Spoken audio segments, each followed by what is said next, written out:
to Slow and Steady, the podcast where you get to follow along as we build products in public. Each week, we'll give you an honest peek into our lives as we share our struggles, our wins, and everything in between. I am Benedicte, and I am feeling eager. And I'm Benedikt. Today is April 12th. This is episode number 135, and I'm feeling excited. What good feelings! Yeah, nice. I mean, it's usually we're super sad and depressed, right? It's the sun. It's spring. Definitely. Weather's so much nicer these days. Even though, like last week, or was it the week before, we had snow. And it was more snow than we had all winter. So it was kind of weird. But was that the same week I spent the whole kind of podcast ranting about the snow outside my window? Did it come down to your... Yes, it did. Like at some point, I mean, I didn't see it snowing because like we got up in the morning and opening the blinds and was like, oh crap. It's a lot of white out there. What happened? But that's interesting because here didn't actually stay. It just kind of flurried outside the window.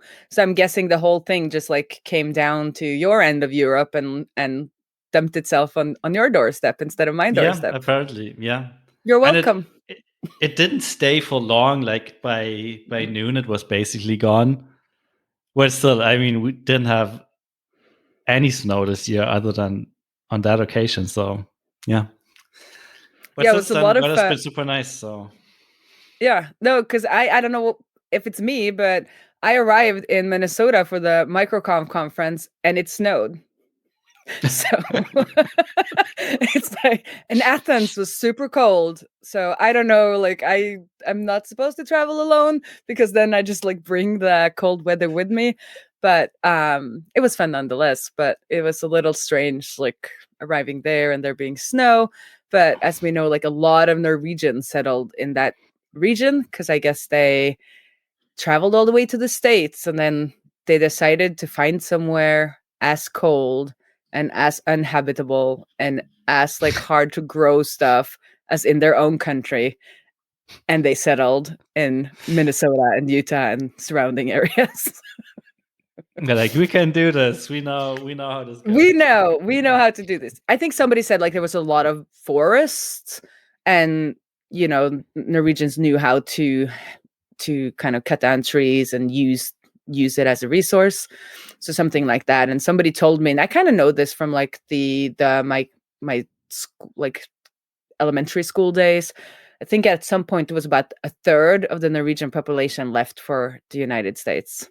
So there's more Norwegian descents in not maybe more, but like there's a lot of Norwegian descents in the States because that's where they ended up.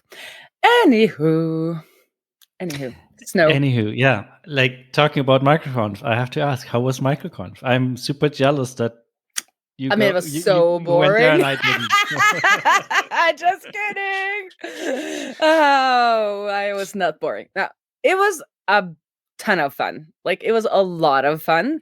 It was good content. I liked a lot of the talks, but as always with conferences, you know, most of the fun is in meeting the people and hanging out. And I feel like after these 2 years and also like a lot of the responsibility that's happened to me in the last years, family-wise, like just going somewhere like completely alone.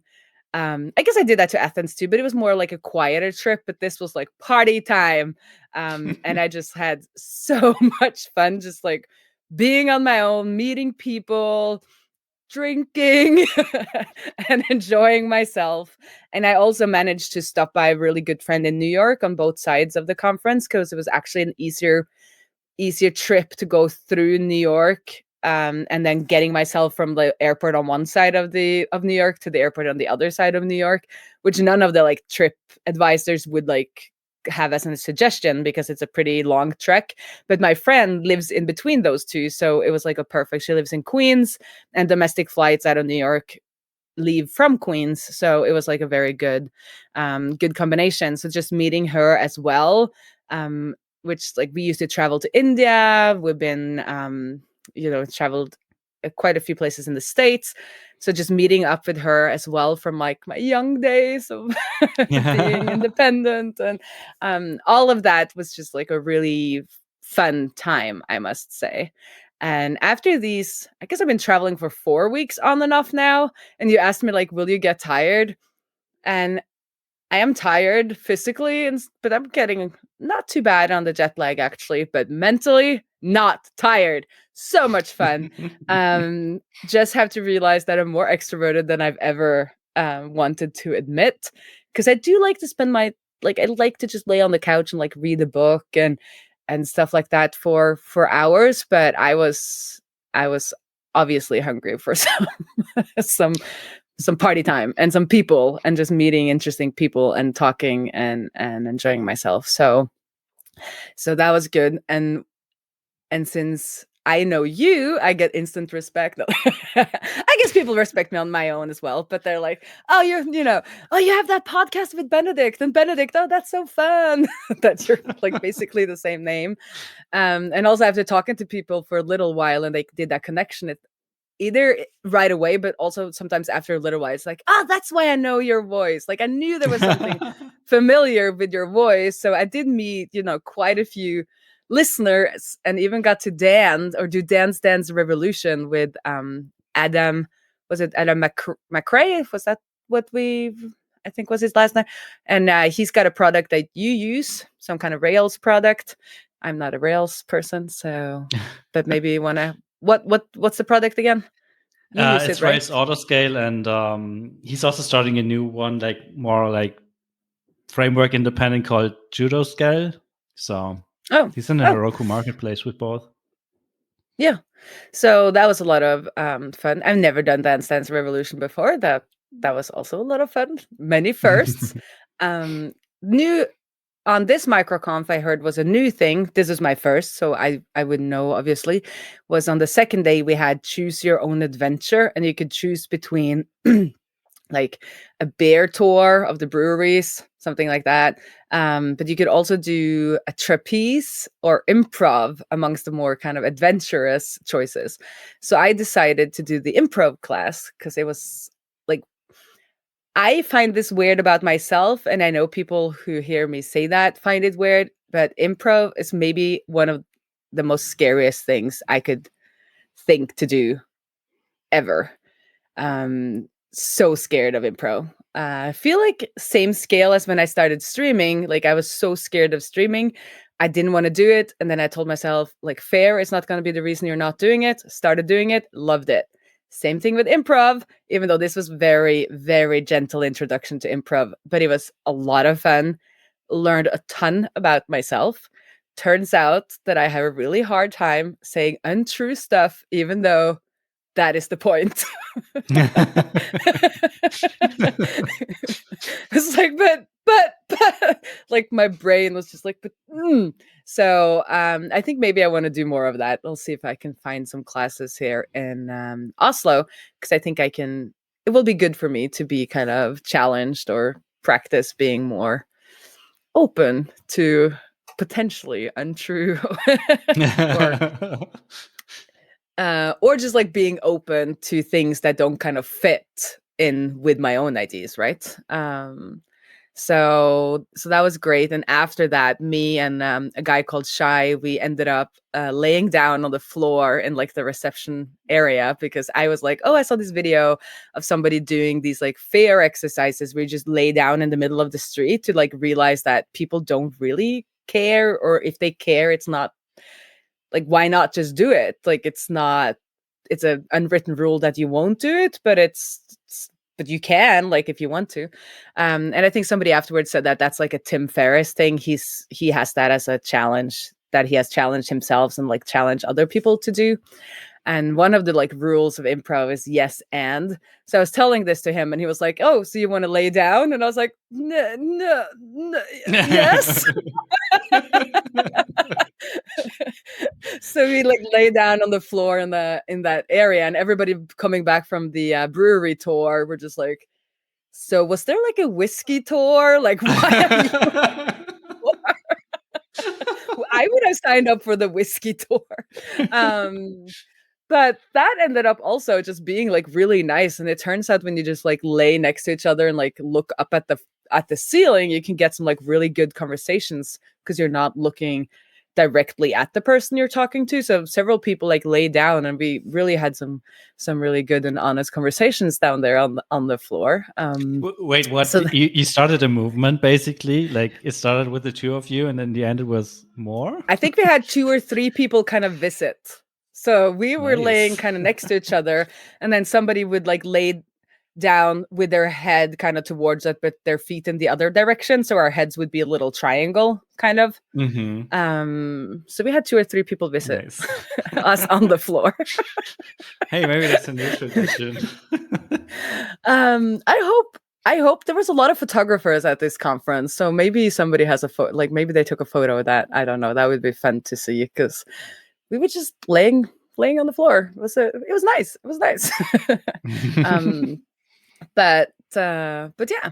But other than that, I think somebody asked me at the airport, another Adam, like what's your takeaway from the conference? And I feel like, and it's not surprising, but it just kind of validates something I've been thinking. And it's like weirdly, like we're all just human. It sounds so cliche, but it feels like a lot of the, challenges people have, during some of the dinners, I heard people say, oh, so you still don't feel financially secure even after kind of all that success. And then the other person was like, yeah, no, it's like, it seems to not go away. And then I told that first person, I was like, well, I don't think that's something you can work yourself out of. Like, that is an issue you kind of have to take up with, somebody professional if you want to get out of that kind of feeling, because you can't like work your way or work your way out of it. And just having those kinds of conversations, I was like, yeah, we're all just kind of people struggling with our, lives. Having a SaaS doesn't change that in any way. Getting acquired doesn't seem to change that in any way. And Dr. Sherry Walling did a really good speech on kind of the messiness of being acquired and all of the psychology kind of that happens to a founder in that situation, which is kind of the dream for a lot of people. And it turns out, several founders many founders will then go into like a depression after it happening, because their identity is then like, what are they without their business kind of.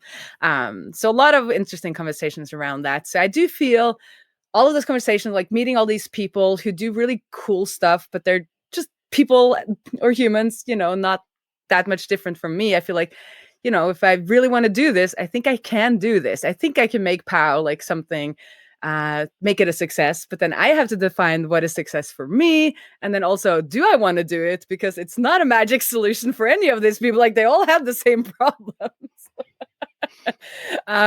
So I don't know where I'm at with that, but that's like my kind of messy takeaways from the conference. And all the like I knew all the tactics, like, oh, you should market more, you should talk to your users more, you should write better onboarding emails, and like all of those things I know, and I know kind of where to go with those things. But on the higher level, it's like, well, should this be kind of my work or my legacy or my whatever?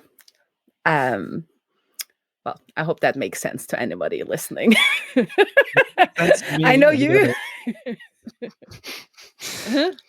So overall, you had a good time, and yes, I'm super happy about that. I mean, this is I haven't ever been to the US one. I was planning to, and then COVID happened, and eventually got my ticket refunded a couple of weeks ago.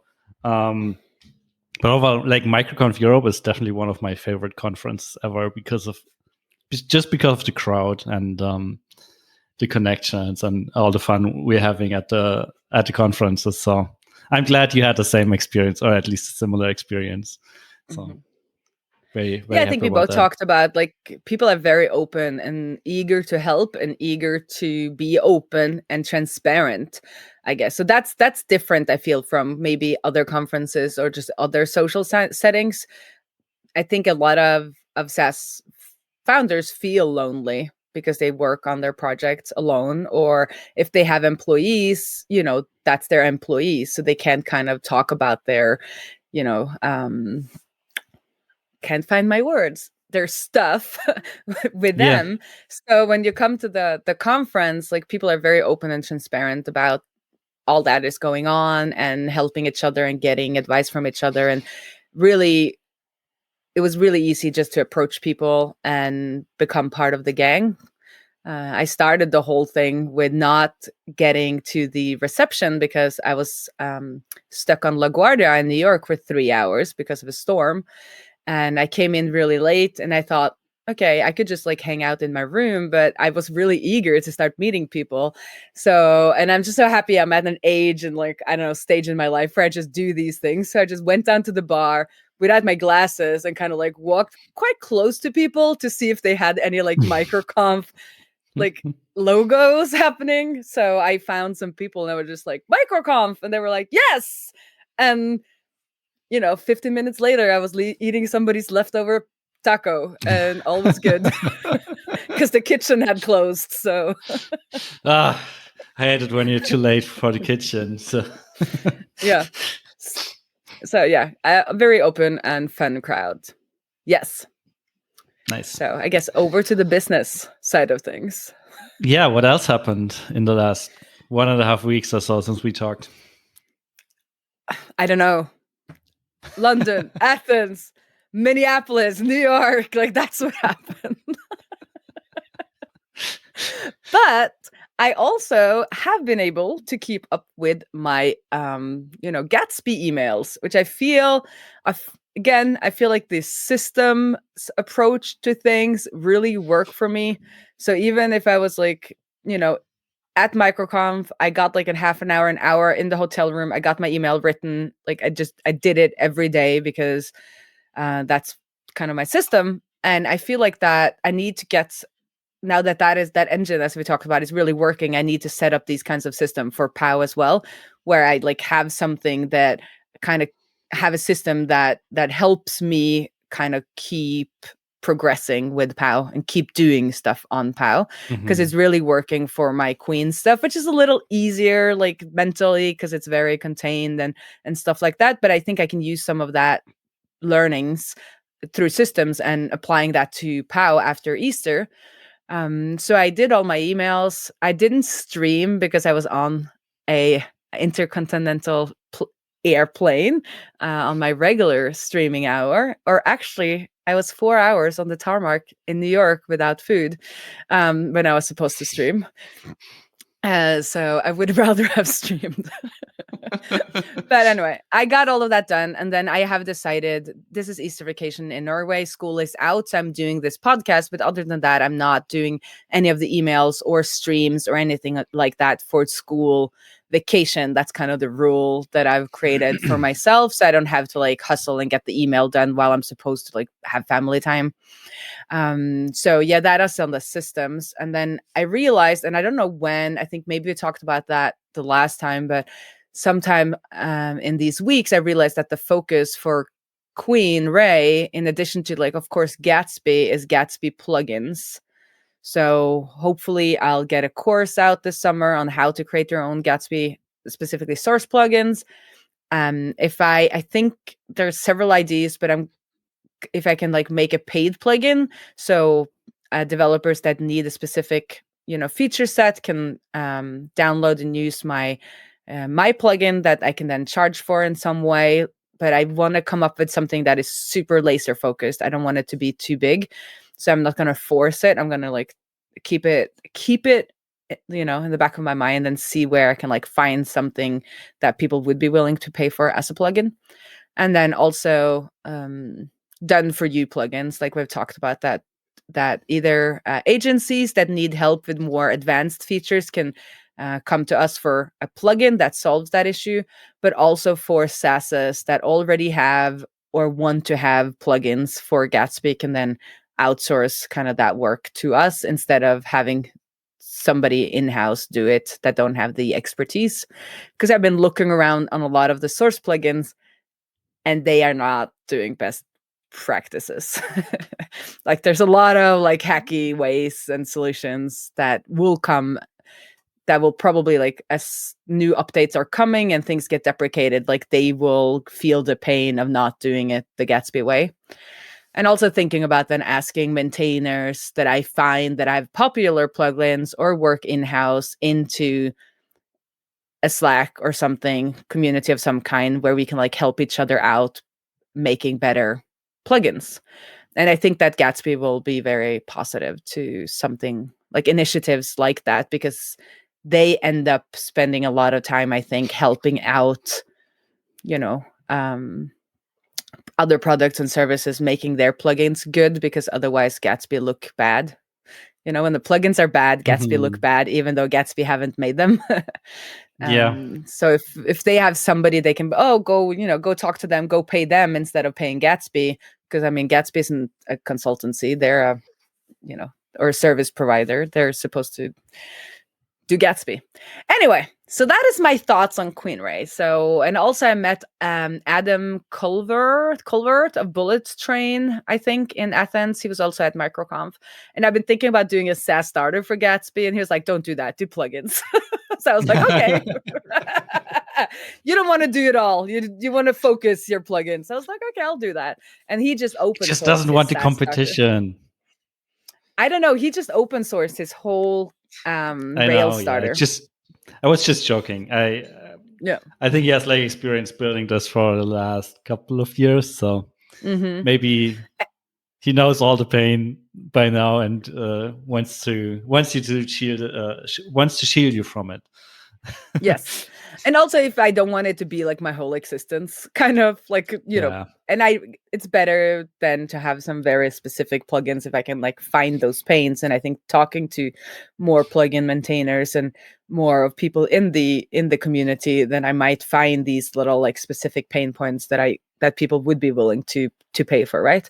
So in that work, I've been picking up an old plugin, which is my Remark O-embed plugin, which means it takes all of links that are on its own kind of separate line inside of Markdown, and then it will fetch the embed version of that link. So Twitter, YouTube, Vimeo, Spotify, all of those that comply with the O-embed standard, a really old but magnificent standard. Everyone, go check out the O-embed standard. Indeed. We don't want to mess up with the O-embed standard, so more people need to use it. But and I did that. It was my first Gatsby project. I did it in like 2018. Can you think, like, that is a long time ago. I think it was the fall of 2018. I couldn't release it until 2019 because of a bug in Gatsby. This was like Gatsby 2 something, or was it 1? I don't remember. But anyway, it's been there. It's been like I had a little bit of a bad conscience because it's like one of my first Node code ever. It's not great. Just let's put it there. It's like it's not great. And then I decided, okay, let's pick it up because now I know a lot more. I will probably be able to fix this quite fast. It will be a fun Easter project. I know I'm supposed to be on vacay, but I mean, a little bit of recreational coding, you know? And while I was doing that, I looked at the stats, and in January, it jumped from 500 installs a week to 3,000 installs a week. Wow.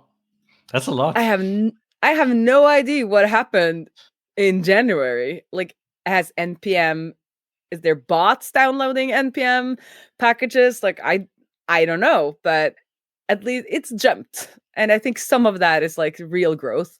So it feels like it's being April. Like, this is a good time to work on it since it's obviously become quite popular, I think.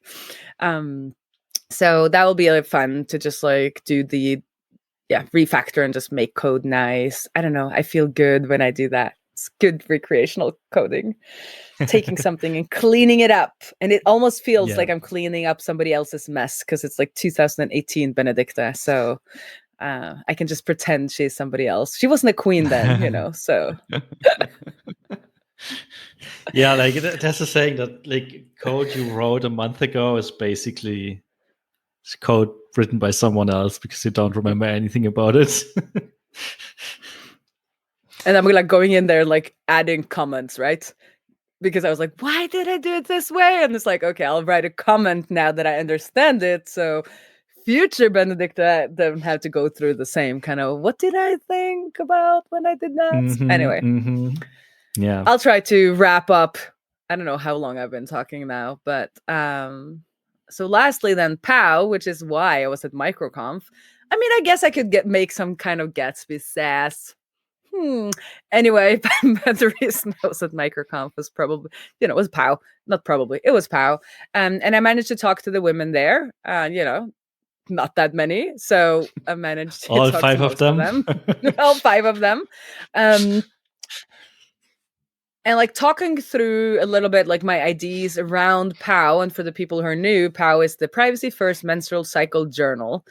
And I called it a journal after reading April Dunford's book. And April Dunford was at MicroConf doing a talk.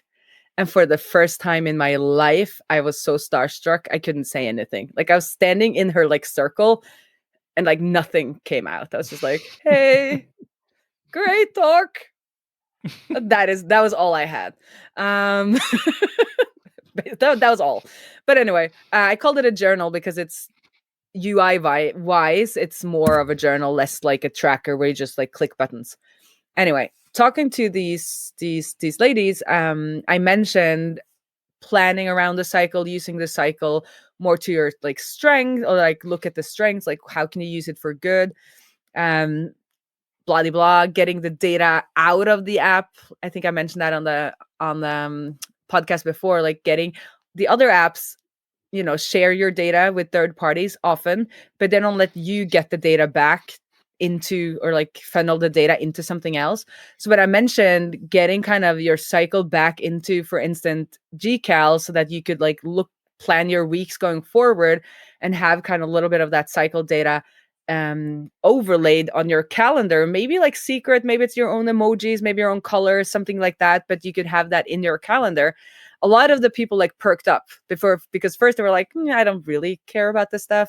And then when I like talked about that, like, so maybe you don't book your talk for that week, maybe you want to do the talk another week, stuff like that. They were like, oh yeah. And then like I got a lot of, kind of gut reactions that were very positive to the whole kind of getting this data back and like being able to use this information, not just like symptoms and like on that day you're going to bleed, but like actually using the whole kind of cycle information to kind of level up your planning, which I found, what's the word? Why can't, this is the problem with not being a native speaker and having a podcast.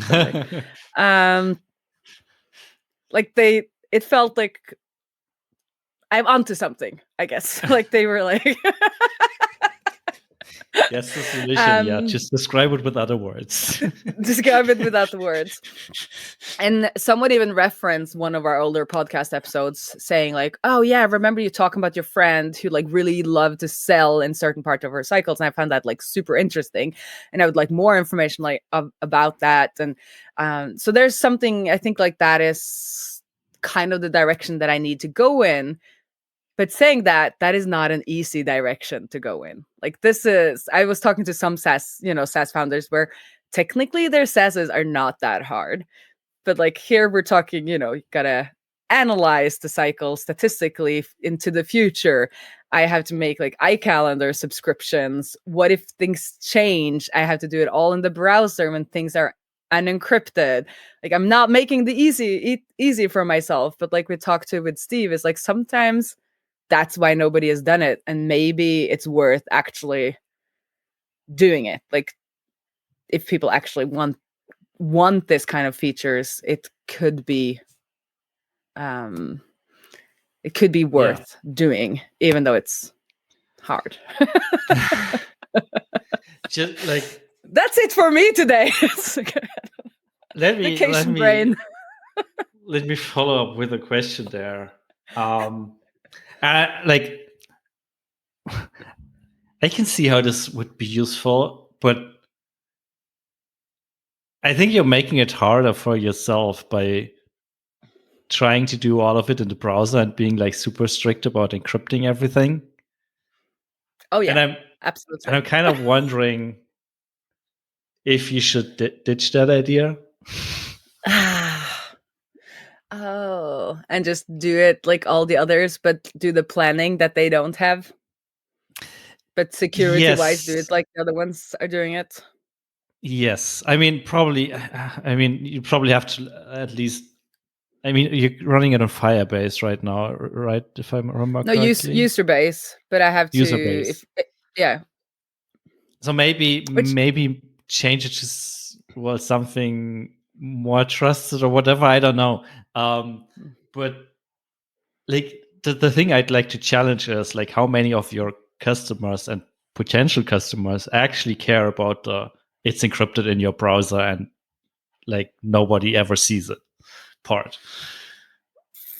that is true. It's a good question. It's a valid question. And I know that some of the customers are on there are specifically there for the privacy thing, because that's basically what I've been using as a differentiator at as of now. So I know some of them are on there for that. I also know some have canceled because they're like, I need to reset my password and it's not worth it. So there's definitely both. and I mean the underlying value proposition of like privacy first and stuff like that that doesn't need to go away. I mean, you can still be like, yes, we're storing that data on our system, but we're still encrypting it so nobody but us can work with the data, and we're never going to sell it. And it's still, all of it is still can be kind of true. And I feel like there's only a small percentage of your users who actually care about that. It's But front end I encrypted and care. stored. But I care. I know, but I mean, like all of the stuff you I just hear described you. of potential stuff you want to do, it feels like some of it sounds near impossible to do just in the browser without ever having access. Like analyzing the stuff on a recurring basis and generating iCal feeds. Like if the data isn't encrypted in your database, that would be relatively easy. But having it encrypted makes it so much harder. So much harder. Well, for a good reason, because it's not supposed to be analyzed and everything. So I don't know. I just like wanted to place that seed in your mind of like maybe there's another way. I have also thought about doing it that you kind of select your privacy level. So if you want the highest privacy level where everything is end-to-end encrypted, like your feature set will be restricted. Like there will be things that you then are not able to do, and then maybe have like like 3 settings or something, like super secret and just secret, and then like regular app, or something like that, to like give people the option. But then again, that also complicates things, because then you'll have 2 different types of customers and all kinds of stuff. And then also I've also thinking about like challenging the whole like journaling thing, because if I just kind of copied basically what the others are doing, like UI wise, with how they store symptoms, but then give that whole kind of planning, like taking the data out, like letting you have that iCal notifications, maybe also focusing on sharing with the partner, like making this more of a like, let's use this information, you know, let's use it for good, instead of just saying that it's private and it's scary and it's taboo and stuff like that. Then that could be like enough of a differentiator, that I don't have to like differentiate on everything, right? Which is absolutely a thought, or something I need to think about.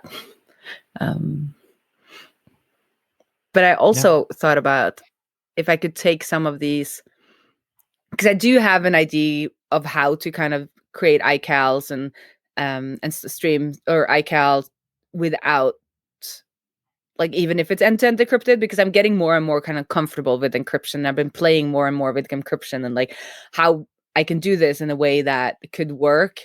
And I think I will need to take the encryption then in-house and like have more ownership of the data model and be able to make like relational database and stuff that I don't have in user base. But then I thought about kind of on, again, from like Steve, like taking one feature and making like a little side app. So I was thinking like, oh, I can make like private reminders, which is you go in, you like add a reminder for sometime in the future, but it's end-to-end encrypted. And then you just get a notification, and then you have to go into the app to actually see what you wrote to yourself as that reminder.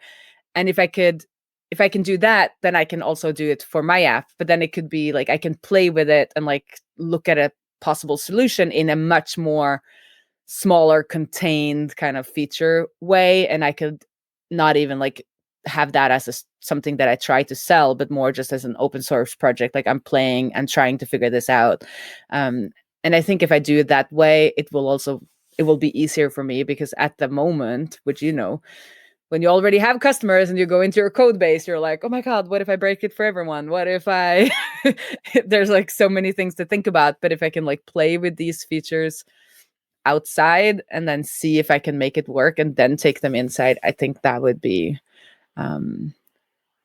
beneficial. Mm-hmm. Yeah. And also just give myself, like, if I can get people paying for done for you plugins, like I have more time. I will like, I don't have to rush this. Yeah. But thank you for the challenge. Thank you for the challenge. Or yeah, I mean, I like privacy and I like encryption, but I feel like you and me, we're probably in the super small minority of people that actually care about stuff like this. Like when it comes to people making purchasing decisions, I feel like encryption is like, I mean, for some it's probably number one on the list, but like for most, it's like not even on the list.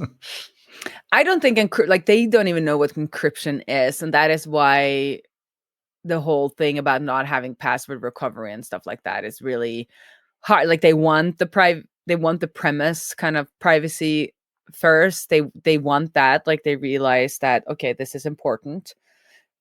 But then, a consumer doesn't really understand the trade-off. Like, okay, so if you get that, then you don't get these things. You don't get, and I think the thing where it gets interesting, or where it actually makes a difference is like, or doesn't make a difference, is they still have to trust you. Like even with the current implementation, they still have to trust you that you are capable of implementing this correctly and not messing it up. Mm-hmm. So by extension, if they already have to trust you, they can also trust you with just like storing their data unencrypted in your database and not sharing it, and just like being responsible with that data. Mm-hmm. So yeah, just a thought. But then we're back to the like, how bad do I want the SaaS? Like, but why? Like, I mean, yeah, why do I want? Are you saying that you just want to play around with encryption? I'm saying I want to play around with technology. Yes. Well, then maybe play around with analyzing large data sets and coming up with predictions, because that would be useful in that case. Yes, it would be. Yes, it would be. Yeah. And I do know that sometimes I'm like definitely not good at like taking the easy path. Like I make it harder because we are engineers because we love solving hard problems. I mean, I'm guilty of that as well. Like sometimes the easiest path isn't the nice looking one that actually has an interesting challenge in there. You kind of want to solve the hard problems, right?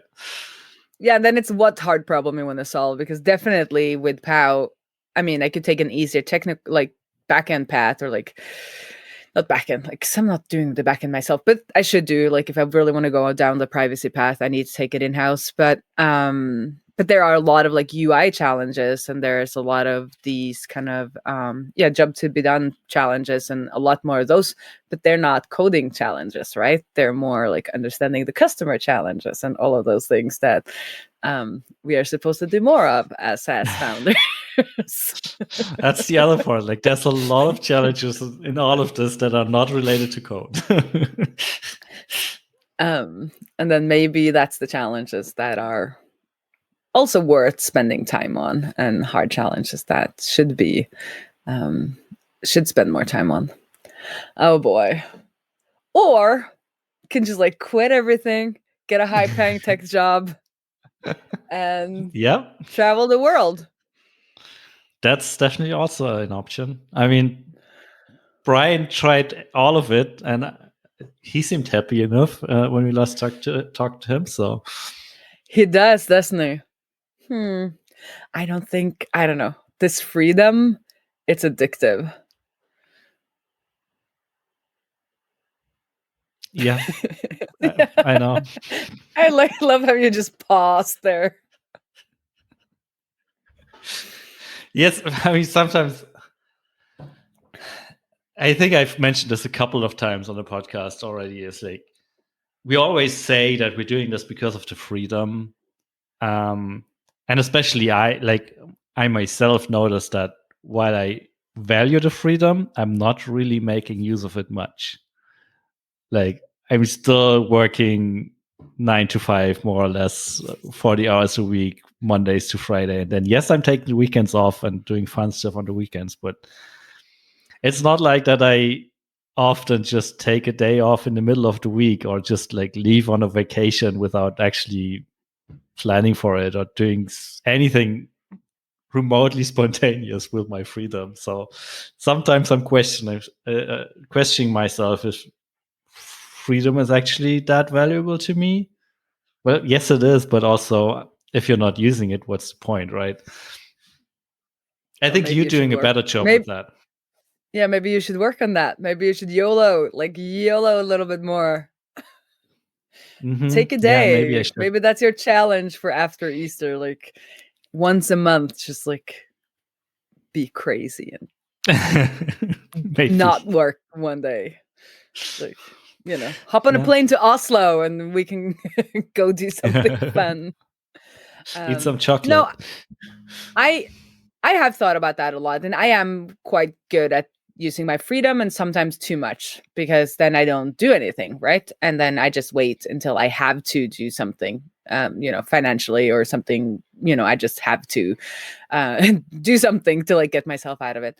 But I've realized that even in times when I don't use the freedom so much, not the perceive, but like that it's there. Like, even when I don't use it, it feels very different when like I had to show up for work, which was really nice. Like, because I had a big consultancy client until August, I guess, or until June last year. And I had to show up 2 or 3 days a week. And it felt good in many, many ways. But it also, I could notice after a while, I would get very antsy. Like, even though maybe I wouldn't like go travel, and now I have done that, but even though I might not have, it's just that feeling that somebody else kind of can decide that I have to show up, or like expects me to show up, or I don't know, that as soon as I know that I don't have to, I feel better in the situation. I get less rebellious. And I can do better work so even in that consultancy, like it was very flexible, because if it'd been a little less flexible, like I would have stayed a lot shorter. Because, and it's like weird but some of us have that, right? So even if you don't use it, you might still, if you end up in a regular job, you might miss it, even though you didn't use it, because you could, right? You know that you have the power to do it, but then sometimes maybe you don't, like you want to work, or it's like, but it's like, you could. And for me, kind of that, like, yeah, I never became a digital nomad, but I knew I could. And that felt good. And then when that suddenly wasn't a possibility anymore, because like family stuff, and then I could feel like, okay, I've never used it, so why am I feeling kind of the loss of that? But I did, because yeah, it was still kind of like, but I could have. It's not like you have to use your freedom, right? That's freedom as well. Like, I mean, not everybody loves to live in Bali and like have no ties anywhere, and like, Yeah, true as well. but but you could. Like, if you suddenly got the urge, you could. I don't know. This is very. We need Dr. Sherry Walling, who can like work through the messy minds of the weird people that Totally. choose this type of freedom. But over to you. I guess this is like the MicroConf Benedict episode, but it's a fun one so far. I enjoyed it so far. So, but you were excited. And is it yes, only the sun and the spring, or is more stuff happening to make you excited? work is also exciting recently. We started working on a new sign-up flow for Userlist. Basically revamping how people sign up for Userlist and create new accounts. Part of it was preparation for our new billing setup, I guess, that we are planning, with like having multiple plans that people can choose from. But also another part is just changing the flow in general, like adding a lot more, like going a little bit against the conventional wisdom of like making the sign up flow super short and like on point and just like 2 fields or whatever. We're going the different direction of adding more fields and asking a lot of questions when people sign up, not necessarily to store them or do anything with it, but to get them into the right mindset. Basically, ask them question, hey, what are you planning to do with this? Like, pick out of these options. Do you already have an idea of what you want to do? Are you migrating from something else, or do you come up with everything from scratch? And like trying to ask them the right questions so they start thinking about the right things. And to do that, of course, we have to change what we have today. And also, I feel like on the front end, that's probably the oldest code that still is in there. Like, it's basically 5 years old at this point. So it feels good to just like rip it all out, build a new one. Jane came up with a really nice new design. So if you ever signed up for Userlist so far, I'll just like go to the sign up page. It's like super, like a small card, like super narrow and tiny. And there's not a I'm lot of heading over space in there. there for content. And the new design is a lot more like it's taking care, making use of the entire page. It's a lot more white space in there. It's a lot more air to breathe in a way, feels longer, and it's overall it's much nicer. And we started working on that last week, and it was one of those weeks where I didn't get anything else done because I've spent the entire week, except for Friday, where I forced myself to not go into code at all. Because the other days I was just like, in the morning, get in front of the computer, start working on it, and then in the evening realize, oh, you hadn't had lunch today, didn't take a break. You always like you spent the entire day in code and enjoyed it and had a good time. So that was exciting. With the small bad side effect of then at night laying in bed, still thinking about all of that stuff and not sleeping. So that's a little bit of a problem. But other than that, I had a good time. And So you got into the flow, making the new sign up flow. yes, we got into the flow, making the sign up flow. And the crazy part is like we're doing it to, like both Leo, our front end developer, and I are basically splitting up the work on the sign up flow. And I've been just focusing on billing in that part. Like, in a way, the weirdest and hardest part of all of this. But I enjoyed it. Like, we took the opportunity to change our Stripe implementation to use like their latest the latest APIs and recommendations, because we've been using stuff that is 4 years old and it's not quite deprecated, but it's on a list of like, if you absolutely want, you can use this part of the API, but we'd recommend you better use this other part of the API. So, and also we do not promise this will stick around for. Yes. And also this whole part is like super limited. You just can do credit cards with it. And this, like, what we did basically was, and this is again not sponsored by Stripe, but we're praising Stripe once more. We're changing the implementation to use payment intents. So it is like the credit cards and also all the others payment methods they support, at least in theory. We changed the UI to use the new payment element that also not only just supports cards, but Apple Pay and Google Pay and bank debits and all of it. Not that we're necessarily going to enable all of that right from the get-go, but it feels good to just like migrate everything to infrastructure that at least gives us the opportunity to do it, or the possibility to do it. So that was a nice refactor. And then we also finally added invoice previews to the app, so that during sign up, depending on what plan you selected and what coupon code maybe got applied to your flow and the number of users you want to sign up, it will show you your upcoming invoice before you sign up. Because right now it's like you're paying this base price and then something on top of that. We're not going to tell you how much. And that coupon that was applied earlier, we pretend we don't know about it. And in the end, you'll get an invoice about some amount, but you have no idea what it will be. So we're changing that part to actually show you this is what your upcoming invoice will most likely look like based on the information you shared with us. And also, not for now, but in the future, incorporate taxes and stuff like that. So we built that part. And as I said, it was a lot of fun. I ended up getting inspired by like all the little niceties of the Stripe payment element with like the animations and stuff like that. So I built some animations in our UI and just had a good time.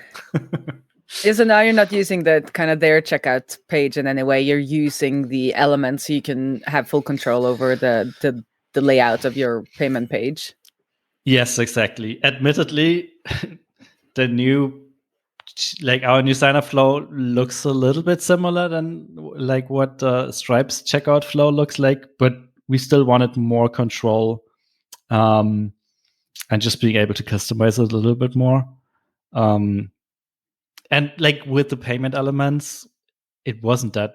I mean, sure, it was more work than just using Stripe checkout, but the core of it was done in a day. So it's not like it was super complicated in the end. Yeah, so that's what has been going on that front. The other exciting news is that we hired another customer success manager. Actually, we're calling this one a customer success engineer. And he started last week or end of the week before. I'm not entirely sure, but he's been with us for a couple of days now, and we're super excited about him. He's actually one of our listeners, and I mentioned him a couple of times. It's Michael Christophides of PG Mustard, who joined us part-time to do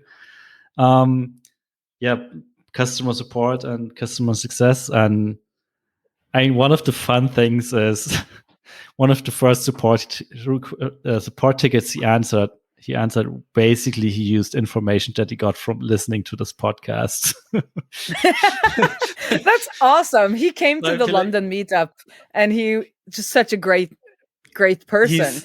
And he mentioned talking to you about the position, and I was like, yeah, he seems like a great fit. And I like that you added the success engineer, because he's a developer as well.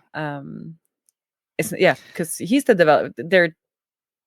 Because he's the founder of PG Mustard, that you spent like a long time praising in one of our episodes. I remember I was like, this PG Mustard stuff must be good. Yeah, it's definitely good, and he's a super nice guy and helped me out in the past with a lot of stuff. And I mean, he's been a listener for quite a while, and I feel like we've been training him basically for a year already, so he knows what's going on. So, Michael, if you're listening to this, which I know you probably will, hello, welcome to the team. We're happy to have you. See, this is the benefits of having a podcast. Unintended side effects, yeah. Unintended side effects. So, and also, it turns out that people that come on our podcast get funded. Oh yes, Marie got like a big check recently, right? That's Llama exciting. Life got a big check. I think she announced it this morning, and of course, Steve told us on the show when I was going to ask about sponsorware that he got funded, and that seems like that. He didn't tell me that when we booked him, so I don't know. At like the timeline here, you get booked on our show, you get funded. Right, like if you want to get funded, please reach out to us. We'll have you on the show, and then everything else will just magically happen. It will just magically fall into place. No, but that is awesome. That is such a good story, and we should definitely have her on in a couple of months when that is underway to hear about her experience. Totally. Getting funded. Yeah. But that's it about from me. So I guess we're done for this week. See you around the interwebs. See you. Bye.